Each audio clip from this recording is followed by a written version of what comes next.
Dolly Parton's Tennessee home is not what most people imagine when they think about a global superstar worth hundreds of millions of dollars. While many celebrities build giant mansions filled with glass walls, marble floors, and rooms that look more like museums than living spaces, Dolly chose something very different. Hidden behind iron gates and surrounded by trees in Brentwood, Tennessee, her home feels warm, peaceful, and deeply personal. It is not built to impress strangers. It is built to feel like home. The long driveway winds through more than 60 acres of rolling land before reaching a white house with wide porches and a classic Southern style. There are no flashing lights or bold designs meant to show off wealth. Instead, the house feels welcoming, like a place where laughter lives in the walls. Inside, the rooms are filled with soft colors, wooden furniture, and family photographs that tell the story of a long life filled with music and love. The kitchen is not designed by a famous chef or built for show. It is a real kitchen where meals are cooked, where coffee is poured in the morning, and where quiet conversations happen at the table. Near the windows sits a piano in her music room, placed where natural light pours in during the day. This is where songs are written, not in a giant studio filled with cameras, but in a quiet space where she can think and feel. There is also a small chapel on the property, a reflection of how important faith has always been in her life. Even though Dolly has performed in front of thousands of people in sold-out arenas around the world, this home is where she could remove the glitter and simply be herself. For nearly 60 years, she shared this space with her husband, Carl Dean, a man who never wanted fame. While she stood under bright stage lights, he chose privacy. Their life together in this house was simple. They enjoyed small things, cooking together, walking the property, talking about everyday life, and spending time away from attention. That quiet balance between fame and privacy is what makes her home so meaningful. It is not just a building. It is a symbol of who she truly is beneath the wigs, rhinestones, and spotlights. The land around the house is filled with trees and open sky, reminding her of the Smoky Mountains where she grew up. Even after building a music empire and creating businesses that brought in hundreds of millions of dollars, Dolly stayed connected to her roots. She did not try to escape her past. Instead, she recreated its feeling in a peaceful Tennessee home. For her, success was never about showing how rich she had become. It was about staying grounded. Her house reflects that belief.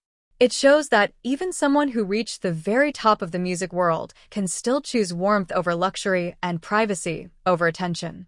In a world where fame often changes people, Dolly Parton's Tennessee home stands as quiet proof that it never changed her heart.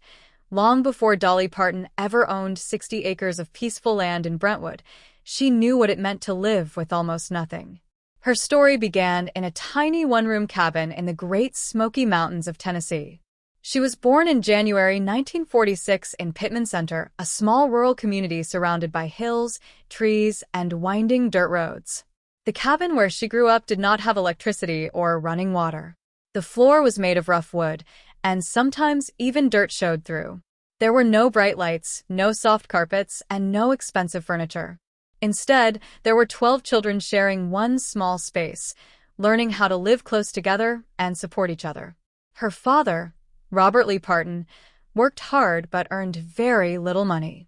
When Dolly was born, he could not afford to pay the doctor in cash, so he paid with something they did have, a sack of cornmeal. That simple exchange became one of the most powerful stories of her life. It showed how poor the family was, but it also showed their dignity and honesty. Even though life was difficult, her childhood was not empty. It was filled with music, laughter, and strong family bonds. At night, when the mountains turned dark, the children sometimes caught fireflies in jars to create their own small light. Inside that cabin, her mother sang old Appalachian songs while cooking or rocking the younger children to sleep. Music was not something special saved for big events. It was part of daily life. They sang in church, on the porch, and around the small kitchen table. Those early sounds shaped Dolly's heart forever. Even as a little girl, she felt something powerful when she sang. She began writing songs at a young age, turning simple moments into melodies.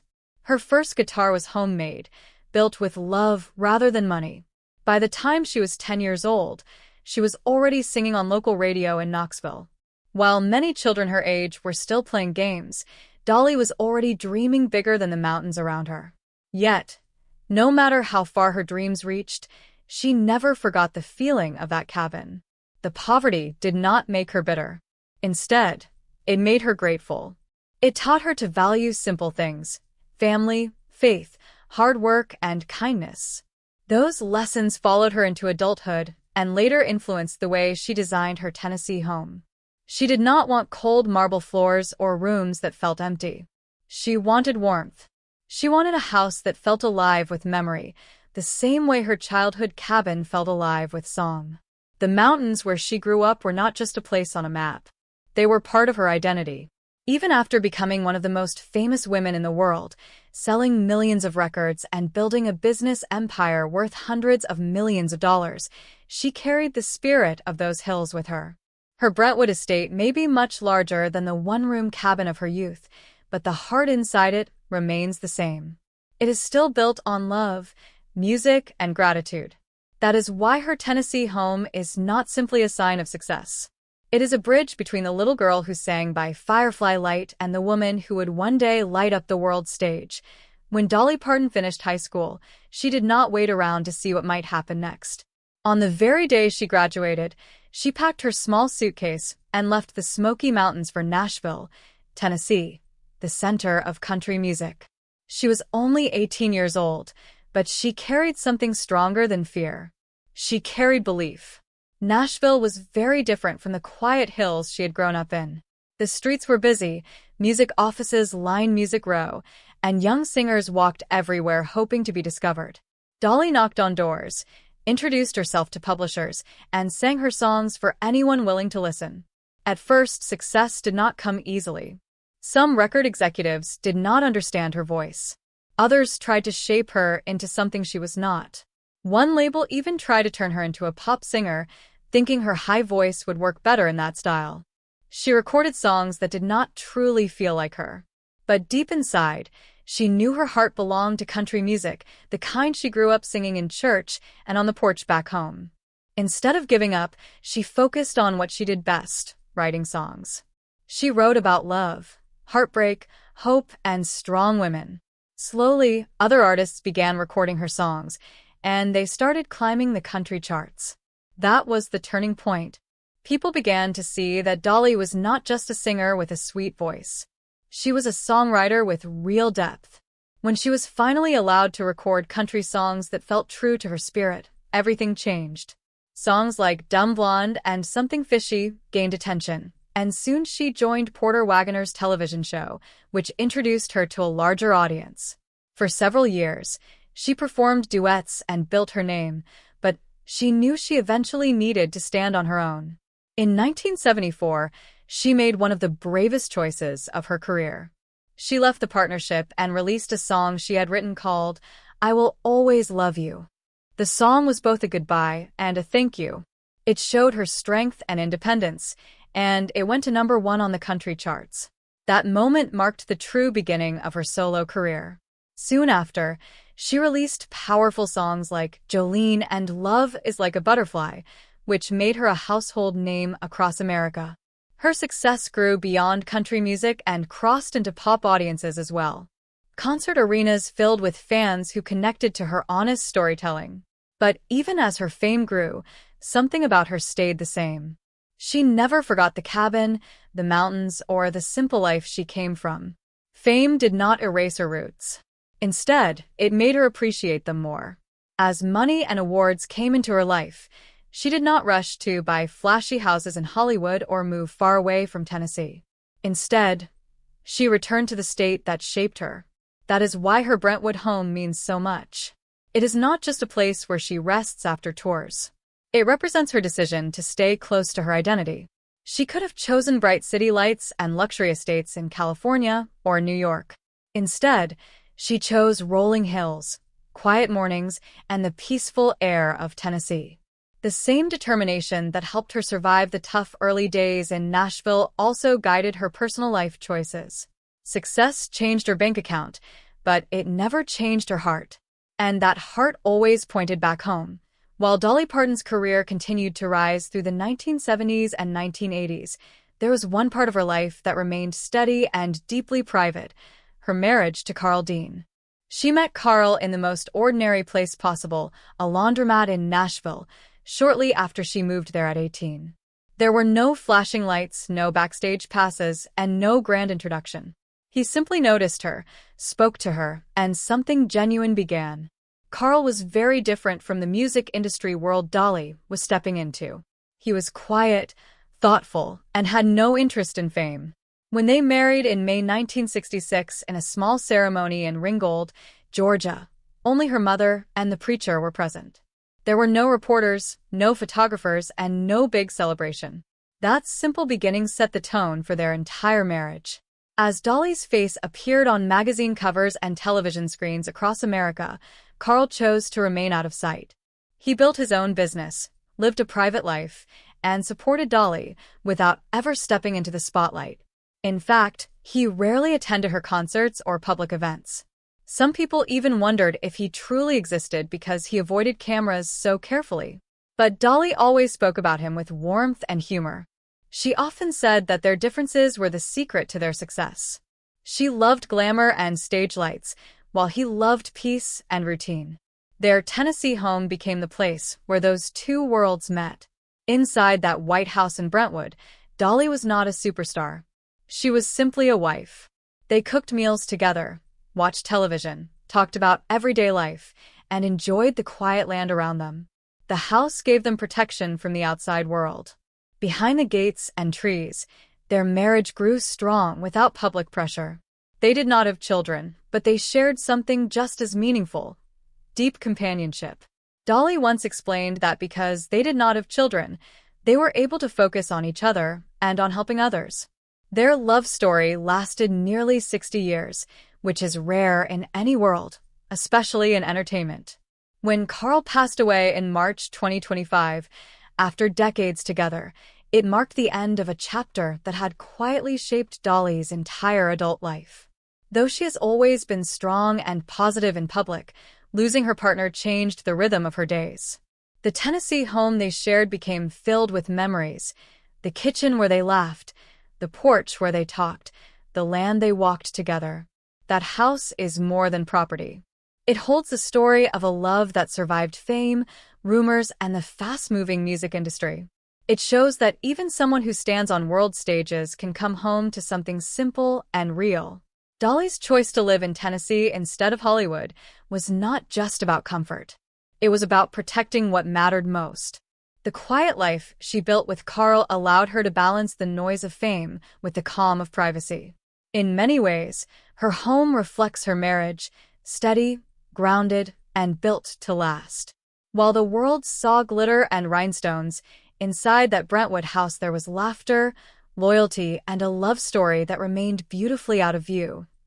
As Dolly Parton's fame spread across the world, she began thinking about how she could give back to the place that shaped her.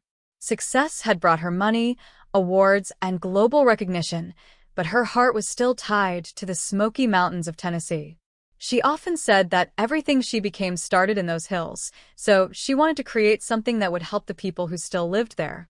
That dream became Dollywood, a theme park in Pigeon Forge, not far from the small cabin where she grew up. When she first became involved with the park in the 1980s, it was not the large attraction it is today. It was a small regional amusement park that needed new life and direction. Dolly saw more than rides and ticket sales. She saw opportunity. She imagined a place where visitors could experience Appalachian culture, music, crafts, and food. She wanted it to feel joyful and welcoming, not just commercial. Over the years, Dollywood grew into one of Tennessee's most popular destinations, covering around 160 acres and attracting millions of visitors each year. But beyond the roller coasters and concerts, the park provides jobs to thousands of people in Sevier County. For many families in that region, Dollywood became a source of steady income and hope. Dolly has always said that she did not build it only for profit, but to support her people. That same spirit of giving shaped her work outside the park as well. In 1995, inspired by the fact that her father could not read or write, she started the Imagination Library. The idea was simple but powerful. Every child enrolled in the program would receive one free book each month from birth until age 5. What began in her home county soon expanded across the United States and into other countries like Canada, the United Kingdom, Australia, and Ireland. Millions upon millions of books have been mailed to children, helping them develop a love for reading at an early age. For Dolly, this was not about publicity. It was about changing lives quietly, one child at a time. Her generosity also showed during difficult moments. When wildfires destroyed homes in the Smoky Mountains in 2016, she quickly created the My People Fund, sending monthly financial support to families who had lost everything. During the COVID-19 pandemic, she donated $1 million to Vanderbilt University Medical Center to support research that contributed to vaccine development. These actions reflect the same values she learned in her one-room cabin: help your neighbors, share what you have, and stay humble. Even though she lives comfortably in Brentwood now, her heart has never left the mountains. Her Tennessee home is not just where she rests. It is where she plans, prays, and dreams about helping others. The land around her house connects her to her past, while her projects connect her to the future. Dolly Parton's life shows that success does not have to pull a person away from their roots. Instead, it can give them the power to strengthen those roots for others. In every business she built and every book she mailed, you can see the same goal: to honor where she came from while creating something meaningful for generations to come. Beyond the music, the businesses, and the awards, the center of Dolly Parton's life has always been her faith. It is not something she speaks about loudly to impress others, but something she carries quietly every day. Growing up in a small Pentecostal church in the Smoky Mountains, prayer was as normal to her as breathing. Her grandfather was a preacher, and church was not just a Sunday event. It was part of daily life. Even after becoming one of the most famous women in the world, she kept those simple spiritual habits. In her Tennessee home, mornings often begin in peace rather than noise. She has said in interviews that she starts her day with prayer, asking for guidance, strength, and the wisdom to make good choices. That small daily act keeps her grounded before meetings, recordings, or business decisions begin. Inside her Brentwood estate, there is even a small chapel space where she can reflect privately. For Dolly, faith is not about perfection. It is about gratitude. She often speaks about being thankful for her journey, even the difficult parts. That mindset shaped how she lived at home. While her stage outfits sparkle with rhinestones, her life behind closed doors is calm and comfortable. She enjoys simple routines like making breakfast, sitting with coffee, writing lyrics in a quiet room, or looking out at the trees that surround her property. The land around her house gives her the same feeling the mountains gave her as a child: space to think and breathe. Even though she could travel anywhere in the world at any time, she often chooses to stay close to home when she is not touring. She has explained that peace is more valuable than luxury. Her house reflects that belief. The furniture is elegant, but not cold. The rooms feel lived in, not staged for cameras. Family photos line the walls, reminding her of where she started. After Carl Dean passed away in 2025, that home became even more sacred. It held decades of shared memories. Every room carried echoes of their life together. Faith helped her face that loss with strength. Instead of turning bitter or angry, she leaned deeper into prayer and gratitude. She has always believed that life is a gift and that even pain carries lessons. That perspective is part of why she has remained kind and hopeful in an industry that can often be harsh. Her daily life at home is not filled with drama. It is steady. She writes, plans new projects, speaks with family members, and sometimes simply enjoys silence. In interviews, she has laughed and said she is happiest when she can take off her high heels, remove her stage makeup, and just be herself. That version of Dolly, without the wigs and glitter, is the one who lives in Tennessee. Her faith, her memories, and her values shape the quiet rhythm of her days. In a world that moves quickly and loudly, Dolly Parton has built a private space where life moves gently. That balance between global fame and personal peace may be one of her greatest achievements. Her Tennessee home is not just a place of rest. It is a reflection of her soul, grounded, grateful, and deeply rooted in love. Dolly Parton's Tennessee home stands as a quiet answer to a very loud world. For decades, she has been surrounded by flashing cameras, cheering crowds, and endless attention. Her name became a brand, her voice became history, and her image became unforgettable. Yet behind all that sparkle, she chose something simple. She chose land, trees, porches, and privacy. While other celebrities built glass mansions in busy cities, Dolly built a life that felt steady and personal. Her Brentwood estate is not important because of its size or value, but because of what it represents. It represents loyalty to her roots. It represents a marriage that lasted nearly 60 years. It represents mornings that begin with prayer instead of headlines. Inside that White House are rooms filled with memories rather than trophies. The piano by the window is not there for show. It is there for quiet songwriting. The kitchen is not designed for magazines. It is a place where real meals were made and shared. The land outside is not just decoration. It connects her to the mountains where she once caught fireflies in jars. Every part of her home reflects the little girl who grew up without electricity, but never without dreams. Even after building a business empire worth hundreds of millions of dollars, she never let wealth decide who she should become. Instead, she allowed gratitude to guide her. Her life proves that success does not have to erase simplicity. Fame does not have to destroy privacy. Power does not have to remove kindness. In her Tennessee home, Dolly Parton remains the same person who once sang in a small church and wrote songs about her coat of many colors. She is a global icon, but she is also a woman who values peace over noise and love over attention. After Carl Dean's passing, that home carries even deeper meaning. It is no longer just a shared space, but a living memory of a lifelong partnership built away from cameras. It reminds her, and all of us, that the most important parts of life are often the ones the public never sees. The world may remember her for her music, her theme park, her philanthropy, and her glittering stage presence, but Tennessee remembers her differently. Tennessee remembers her as a daughter of the mountains who came home. Her story is not only about rising from poverty to fame. It is about staying grounded after reaching the top.